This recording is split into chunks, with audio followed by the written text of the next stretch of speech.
আলাইকুম। Hello everyone, তোমরা সবাই কেমন আছো? আলহামদুলিল্লাহ, আল্লাহ তাআলার অশেষ রহমতে আমি অনেক ভালো আছি। সকালে ঘুম থেকে উঠে এক কাপ চায়ের মধ্যে চুমুক না দিলেই নয়। আমি নিয়ে নিলাম গ্রিন টি। আমি সকালে ঘুম থেকে উঠে ফজর নামাজ পড়ে এখন রান্না বান্না করব, তাই প্রথমেই আমি ভাবলাম একটা গ্রিন টি খেয়ে নিই। আমি গরম পানির মধ্যে দিয়ে দিলাম গ্রিন টিটা। আজকে আমি চলে যাব ঢাকার উদ্দেশ্যে রওনা হব।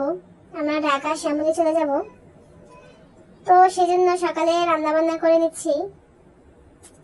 আমি আজকে নিয়ে নিলাম 2টি দেশি মুরগি। এই মুরগি দিয়ে আজকে আমি বিরিয়ানি রান্না করব। তো সকালে ঝটপট গ্রিন টি খেয়ে এখন মুরগিগুলো নিয়ে নিলাম। মুরগিগুলোকে এখন আমি ছোট ছোট টুকরা করে কেটে নিব।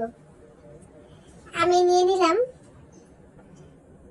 রূপচাঁদা চিনি গুঁড়া চাল। এই চালটা খুবই ভালো, আমার কাছে খুবই ভালো লাগে। তো এই চালটা নিয়ে আজকে আমি বিরিয়ানি রান্না করব। তো প্রায় সময় আমাদের ঢাকা যেতে হয়, আমরা ঢাকা যাই, বিভিন্ন অসুস্থতার কারণে ঢাকা যাওয়া লাগে।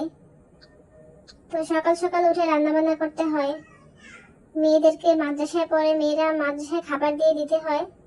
তো সেই জন্য তাদের জন্য রান্না করছি। তো সেই সাথে চলে আসতো আমাদের এখন কুরবানি ঈদ সামনে।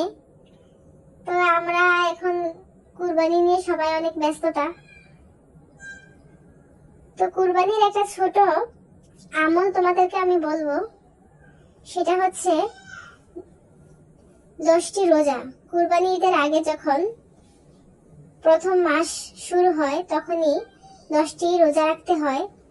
তো কেউ যদি সম্ভব হয়, শারীরিক শরীর দুর্বলতা বা সুস্থ থাকলে শরীর 10টি রোজা রাখা সম্ভব হয়, তাহলে 10টি রোজা রাখলে অনেক ফজিলত পাওয়া যায়।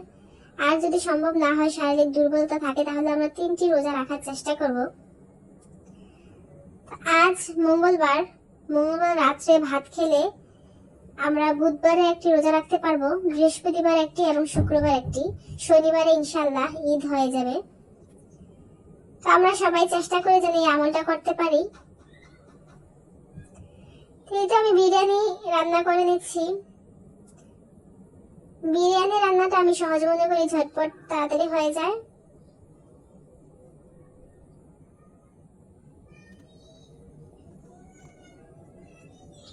এই তো বিরিয়ানি রান্না আমার হয়ে গেল। আমি এখন একটা টিফিন কারিতে বিরিয়ানি রান্না নিয়ে নিলাম।